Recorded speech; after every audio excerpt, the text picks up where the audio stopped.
My name's Ryan.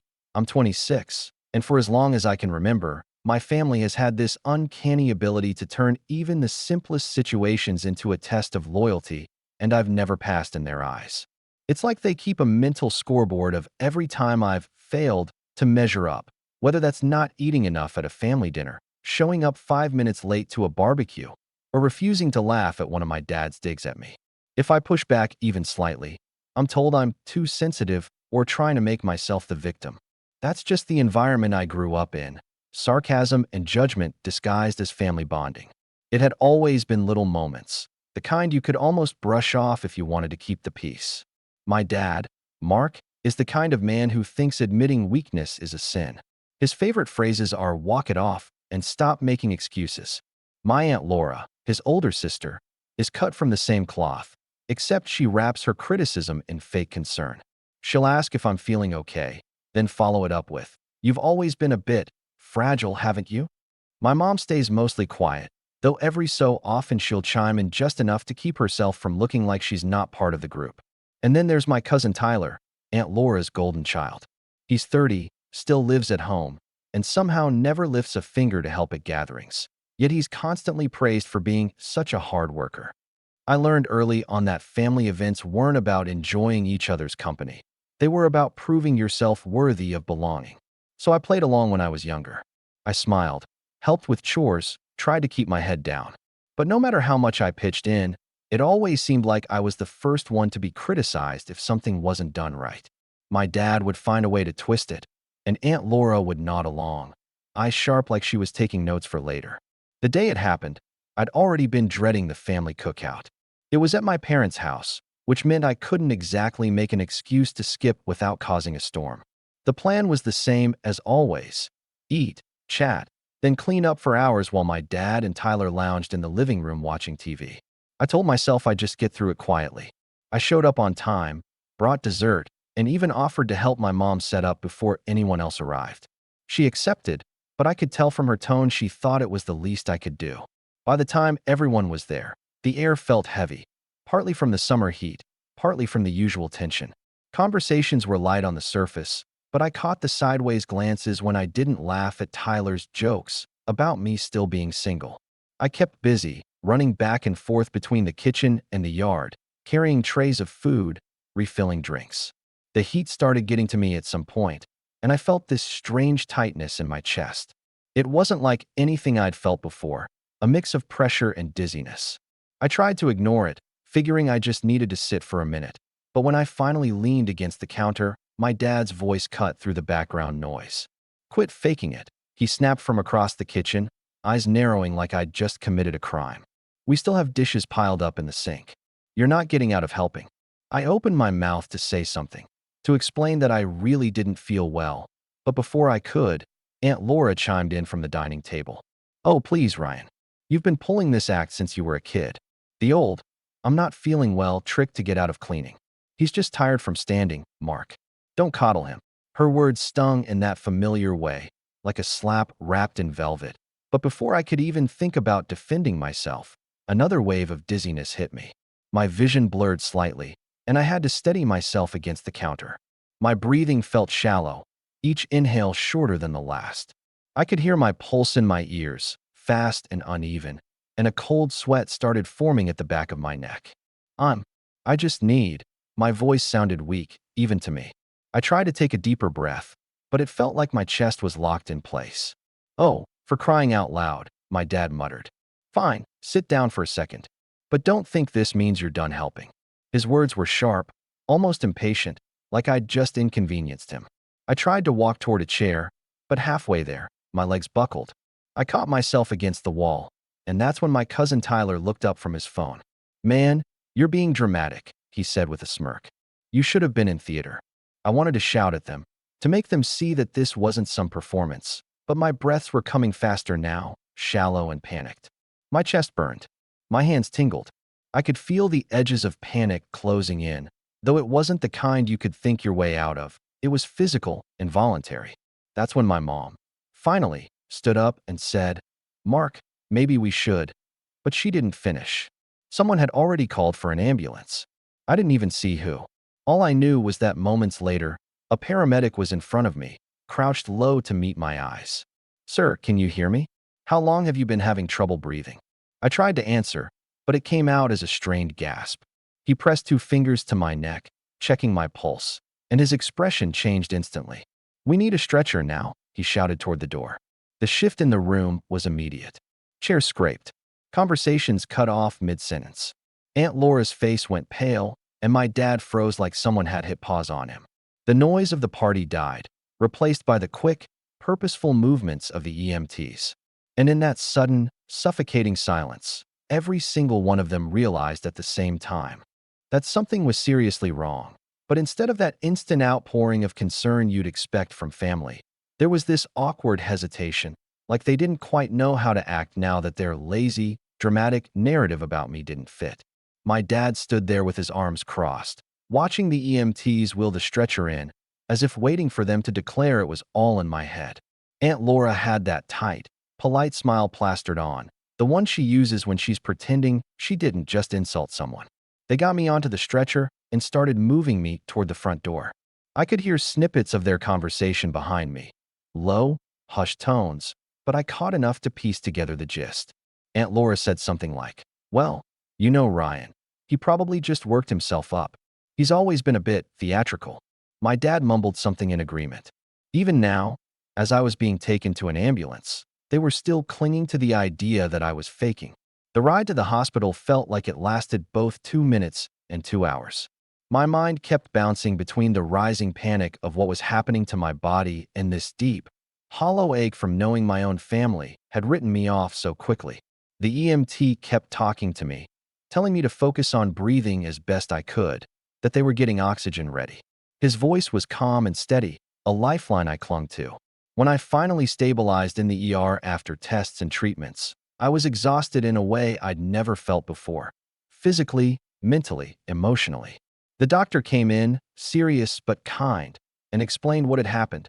I'd experienced a severe allergic reaction, likely from something I'd eaten at the cookout. My airway had started to constrict, my blood pressure had dropped, and if the ambulance had been delayed by even 10 minutes, things could have turned out very differently. It was a lot to take in, but before I could even process it, I noticed my dad leaning in the doorway of my hospital room. Aunt Laura was behind him. Holding a coffee cup like this was just another casual visit. Tyler wasn't there. Apparently, he'd gone home because there was nothing more he could do. My mom was off in the corner, pretending to scroll on her phone, though I could see the worry in her eyes. "You good?" my dad asked, in the same tone you'd ask someone if they were done borrowing your lawnmower. The doctor gave him a sharp look, then repeated, almost word for word, that this was a life-threatening reaction and that I needed to take precautions from now on. He even told them the exact symptoms I'd been having, the ones they'd brushed off as laziness or dramatics. My dad nodded like he understood, but then said, "So, what? He's allergic to barbecues now." Aunt Laura laughed softly, like it was a harmless joke, and added, "We've all had food not agree with us before. You just push through." The doctor didn't laugh. He looked between them and me, clearly picking up on the dynamic, and said, "No, this isn't about pushing through. He could have died." His voice was firm enough to silence the room for a few seconds, but I knew my dad. That kind of silence wasn't acceptance, it was annoyance. I stayed in the hospital overnight for observation. My mom left early, saying she needed to get the house cleaned up after the party. Aunt Laura and my dad didn't come back the next morning. The only reason I got home was because a nurse arranged for a volunteer driver to take me. My own family didn't even bother to pick me up. When I walked into my apartment later that day, still feeling weak, there was already a text from my dad waiting for me. "Glad you're feeling better. Don't forget we've got the family reunion in 2 weeks." No apology. No acknowledgement of what had happened. Just an expectation that I'd show up again, ready to play my role as the one they could mock or ignore until it was time to clean up. I tried to let it go, at least for a few days, telling myself maybe they were just uncomfortable with emotions and didn't know how to handle what happened. But then the stories started spreading. I heard from a cousin that Aunt Laura had been telling people I'd overreacted and caused a scene at the cookout, making everyone uncomfortable. She even claimed the EMTs didn't seem that concerned, and that the hospital kept me overnight just to be safe, not because it was serious. That was the moment the slow burn started in my chest. Not the tightness from before, but something sharper. Anger. The kind that doesn't flare up and fade, but simmers, gaining heat over time. I could have let it slide if they'd just been dismissive. That was normal. But rewriting the story to make me look bad? That was something else entirely. And when the next family event rolled around, the favoritism and quiet jabs were worse than ever. I didn't want to go to the reunion, but I also knew if I skipped it, they'd twist that into proof I was still sulking or trying to make everything about me. So, 2 weeks later, I showed up, not because I wanted to, but because I wanted to see for myself how far they'd push this narrative. It was being held at Aunt Laura's place this year, a big suburban house with a yard that looked like it belonged on a magazine cover. The kind of place where appearances mattered more than anything. When I arrived, she greeted me with that overbright, hostess smile. "Ryan, feeling better? You look fine now. Guess it wasn't as bad as they made it sound, huh?" She said it loud enough for the small cluster of relatives nearby to hear. I caught the little chuckles and side eyes. Inside, the dining table was already set with food. I scanned the spread and immediately noticed there were no labels on anything. After what happened last time, I was hyper-aware of what I ate. The doctor had told me to be cautious, avoid certain ingredients until I could get tested further. I asked Aunt Laura, quietly, if she could tell me what was in a few dishes just so I could avoid another ER visit. She waved her hand. "Oh, don't be dramatic. It's all homemade. It's fine. You're not going to have another one of your episodes." I bit my tongue and decided I'd just stick to the plain rolls and salad. But even that didn't go unnoticed. Tyler, already holding a plate stacked high with meat, pointed at me and said, "Still milking that barbecue thing, huh? You should just get over it." A few people laughed. My dad, sitting nearby, smirked instead of shutting him down. For the first hour, I kept to myself, eating quietly and making small talk with the few relatives who weren't openly mocking me. But as the afternoon went on, the mood shifted in a way I didn't see coming. Someone announced that it was game time, and they started setting up this trivia challenge they do every year. It's harmless, usually, except this time, I noticed something strange when I saw the prize on the counter, an envelope with my name written on it. I frowned and asked Aunt Laura about it, thinking maybe it was just a coincidence. She smiled slyly. "Oh, that? It's a little surprise. You'll see." When it was my turn to play, she made a point of calling everyone into the living room. "All right, everyone, this round is special.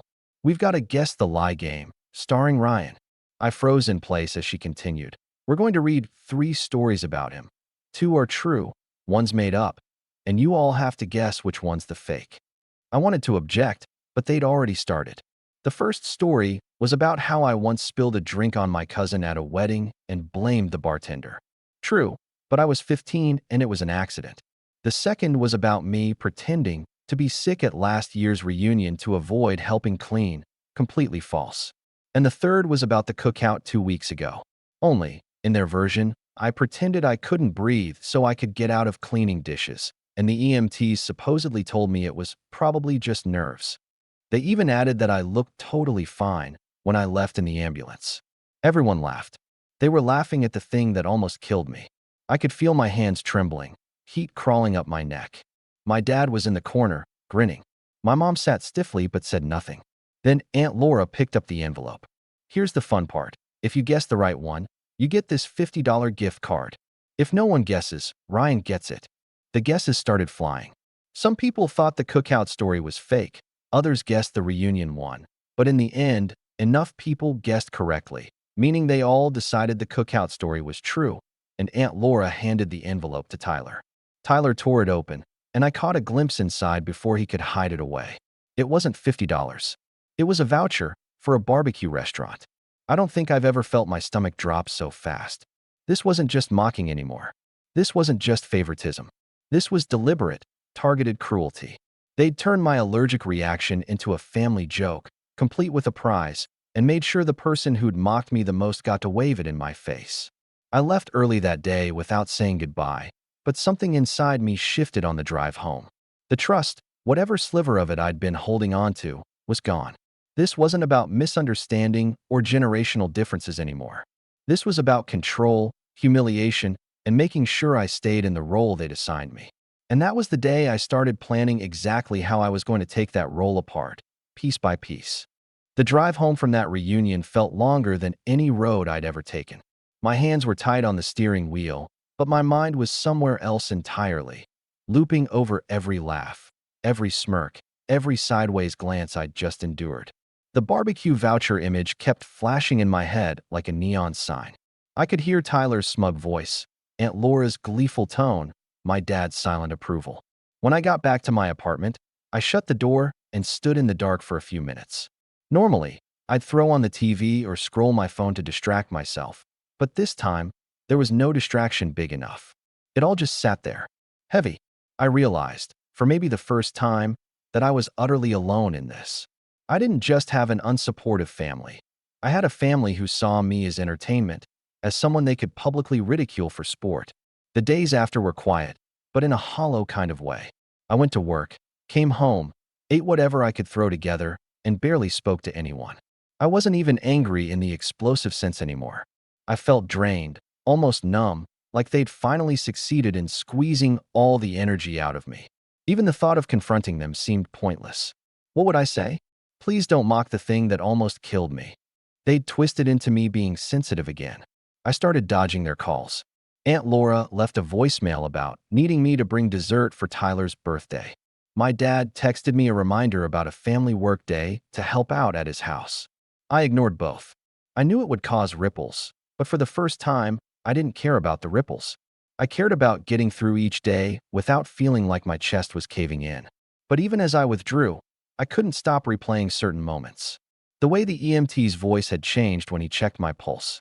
The doctor's firm tone when he told my family I could have died. The fact that not a single one of them, not my dad, not Aunt Laura, not Tyler, took that seriously. It was a strange combination of feelings. Shame for letting them treat me this way for so long, and something sharper underneath, the beginnings of resolve. The turning point came a week later when I got my allergy test results back. I was allergic to a specific ingredient that had been in one of Aunt Laura's homemade sauces. Severe enough that the doctor stressed I should always carry an EpiPen, avoid anything with even trace amounts, and be prepared to seek emergency help immediately if I reacted again. He gave me a written report detailing the reaction, how dangerous it had been, and how lucky I'd been to get help in time. Holding that paper in my hands, I felt a shift. This wasn't just my word against theirs anymore. This was documented, indisputable fact. And they had mocked it. Not in private, not in some heat-of-the-moment remark, but in front of the entire family, with a prize for the best punchline. I didn't share the results with them. Not yet. Instead, I tucked the report away in a drawer and started making small changes. I cut down even further on contact. I kept my social media quiet. I started tracking every incident in a private document, every message, every comment, every little jab. At first, it was just a way to get it out of my head. But the more I wrote, the more I started to see patterns and possibilities. Meanwhile, the silence didn't go unnoticed. I heard from a cousin that Aunt Laura had been telling people I was pouting and isolating myself to make them feel guilty. Tyler apparently thought it was hilarious and said I'd probably show up at Christmas with a medical alert bracelet just for attention. My dad, he told people he was giving me space to cool off, as if he was the reasonable one in all this. It should have hurt, but instead, it clarified something for me. These people weren't going to change. They weren't going to apologize. And if I kept showing up, they were going to keep feeding off whatever reaction they could squeeze out of me. The only way to shift anything was to stop playing the role entirely, but not before making sure they felt the consequences of how they'd treated me. I didn't know exactly what form that would take yet. All I knew was that for the first time in my life, I was done reacting on their terms. And when the perfect opportunity finally presented itself, I was ready. It's funny how quickly life can start to feel different once you stop pouring your energy into people who only drain it. After that day, I tucked away my allergy report. Things slowly started shifting. Without the constant undercurrent of family drama dragging me under, I suddenly had time, and more importantly, mental space, to focus on myself. I poured it into work first. I'd been at my job for years, coasting under the radar, always doing enough to be reliable, but never pushing for more. Now, I threw myself into projects, stayed late, volunteered for assignments no one else wanted. It wasn't about proving anything to my family anymore. It was about proving to myself that I could take up space in the world without their permission. By the end of the quarter, my manager called me in and told me I'd been nominated for a promotion. It came with a significant pay raise, but what hit me harder was the way she said, "You've really stepped up lately." I walked out of that meeting feeling taller than I had in years. Outside of work, I started making small investments in my own happiness. I signed up for a cooking class, partly because I wanted to learn how to make food I knew was safe for me, but also because I enjoyed it. I joined a gym, not out of guilt or obligation, but because it felt good to feel stronger. I even started reconnecting with old friends I'd drifted away from, people who actually cared how I was doing and didn't treat my existence like a running joke. The more I built this separate life, the less their noise mattered. Aunt Laura's digs didn't sting when I heard about them secondhand. Tyler's smugness seemed almost pathetic in comparison to the small, steady wins I was racking up. My dad's dismissive tone in the few texts we exchanged read more like a desperate attempt to keep me on the hook than anything resembling authority. And then something unexpected happened. My cooking instructor, who was also a local event coordinator, asked if I'd be interested in volunteering at a food festival in the city. It was a big deal, a mix of restaurants, culinary schools, and local talent. I said yes without thinking too hard about it, and it ended up being one of the best decisions I'd ever made. Over that weekend, I met people from all over, chefs, business owners, vendors. I found myself in conversations I'd never have imagined a year ago, and one of those conversations turned into an opportunity to collaborate on a small project for a catering company. It was paid, flexible, and something I could do alongside my main job. By the time it wrapped up, they asked if I'd be open to more freelance work. Suddenly, I wasn't just doing well at my job. I had a growing side income doing something I enjoyed. I started putting that money into savings, quietly building a financial cushion. And with each month that passed, I felt less and less tied to the version of me they'd always known. The one who was always struggling, or too sensitive, or not pulling his weight. Of course, my family noticed the distance. They noticed even more when I started politely declining invitations to smaller gatherings. My reasons were simple. Can't make it this time. I have plans. Not excuses. Not justifications. Just boundaries. And that's when the texts started shifting in tone. My dad's short reminders about events turned into, "Haven't seen you in a while. Everyone's wondering what you've been up to." Aunt Laura's passive-aggressive comments became more pointed. "Hope you're not letting that little incident keep you away from the family." Tyler didn't reach out at all, but I knew from a cousin that he'd been telling people I thought I was too good for them now. They were curious. They were unsettled. And, for the first time in my life, I had something they didn't control. I knew things they didn't know. I was building a life they hadn't touched, one that was starting to outshine the one they thought they'd defined for me. I wasn't ready to make a move just yet, but the next big family event was coming up, the kind of gathering where everyone would be there. And I had an idea forming in the back of my mind. Because now, I had the resources, the proof, and the confidence to flip the script completely. The opportunity arrived sooner than I expected. It was my mom who first mentioned it. In one of her rare, short calls where she kept her voice neutral, almost like she didn't want my dad or Aunt Laura overhearing. "You know your dad's turning 60 this year, right? Laura's planning a big surprise party. Everyone's coming."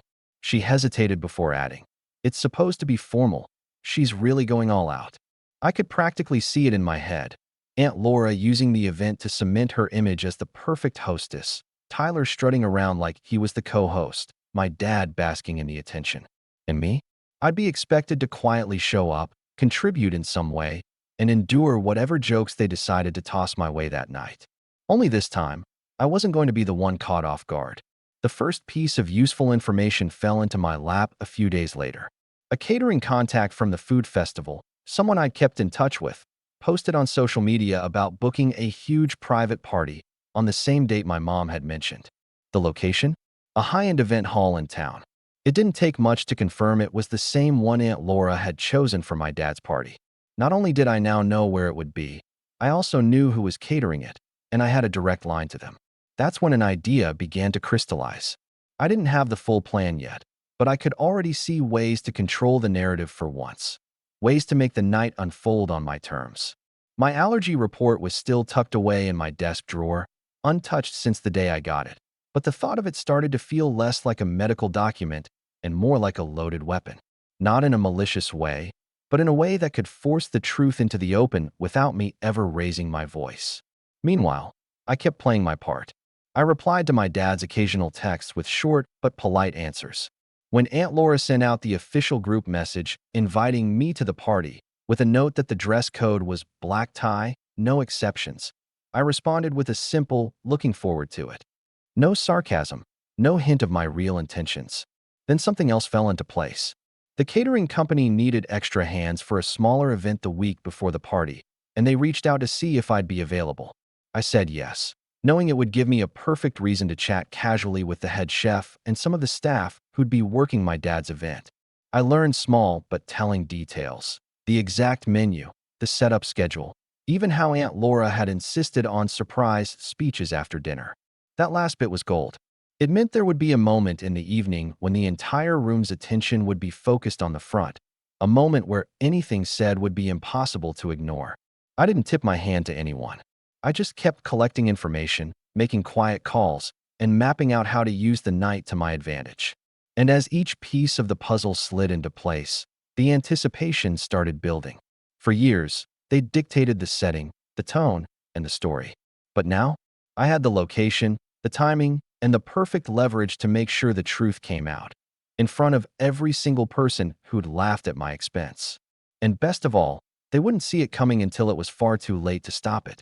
The night of my dad's 60th arrived crisp and cool, the kind of evening that made the city lights feel sharper. I showed up at the event hall right on time, dressed to the nines in a black suit that actually fit, a small detail, but one I knew would quietly throw off a few relatives who were used to making jokes about my off-the-rack clothes. I walked in with calm confidence, the kind you only have when you know exactly what's going to happen and exactly when. The hall was stunning: crystal chandeliers, neatly set round tables, and a buffet that looked like it belonged in a food magazine. I caught sight of the catering team I'd worked with before, and they gave me a subtle nod. We'd already spoken in advance. They knew about my allergy and had taken the extra step of making every single dish labeled clearly. That alone would have been enough to make Aunt Laura grit her teeth, but it was only the opening move. The first hour went as expected. People mingled, clinked glasses, made small talk. Aunt Laura made her grand rounds, introducing herself to anyone who hadn't already been subjected to her syrupy charm. Tyler was at the bar, holding court with a cluster of cousins, clearly enjoying the spotlight. My dad was in his element, greeting guests with booming laughter. I played along. I smiled, shook hands, and let them think I'd shown up just to be a good sport. And when dinner was served, I made a deliberate point of filling my plate, not just with the safe options, but with a little bit of everything. Every dish had a label, right down to the sauce ingredients. I could feel Aunt Laura watching me from across the room, her expression flickering with the smallest trace of irritation that her old, "don't be dramatic" trick wasn't going to work tonight. Then came the moment I'd been waiting for: the speeches. The lights dimmed slightly, the mic was set up, and Aunt Laura, naturally, took the stage first. She gave a long, self-congratulatory toast about how much work went into planning the party, how wonderful it was to have the whole family together, and how at the end of the day, family is about laughter and not taking ourselves too seriously. I knew exactly what she was alluding to. She passed the mic to Tyler, who gave a short, rambling speech mostly about himself, but ended it with a joke about making sure Ryan stays away from the barbecue table this time. A few polite laughs echoed through the room. My dad chuckled. That was my cue. I stood up slowly, letting the quiet build, and walked toward the stage. Aunt Laura handed me the mic with a forced smile. I could tell she wasn't expecting me to speak, but she also wasn't going to cause a scene by refusing. I started simply. I wasn't going to say anything tonight, I said, my voice even, steady. But since this is a celebration of family, I think it's the perfect time to clear something up. 2 months ago, at the cookout, I had what the doctor later confirmed was a severe allergic reaction. My airway started to close. My blood pressure dropped. If the ambulance had been 10 minutes later, I might not be standing here tonight. The room went quiet. No shifting chairs. No clinking glasses.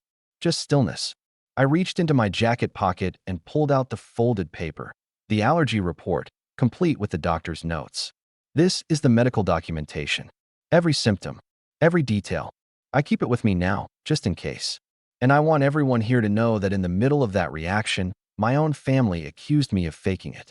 They laughed about it. They turned it into a game. A murmur rippled through the crowd. I could see heads turning toward Aunt Laura and my dad. I'm not telling you this for sympathy, I continued. I'm telling you because for years, I've been the butt of the joke.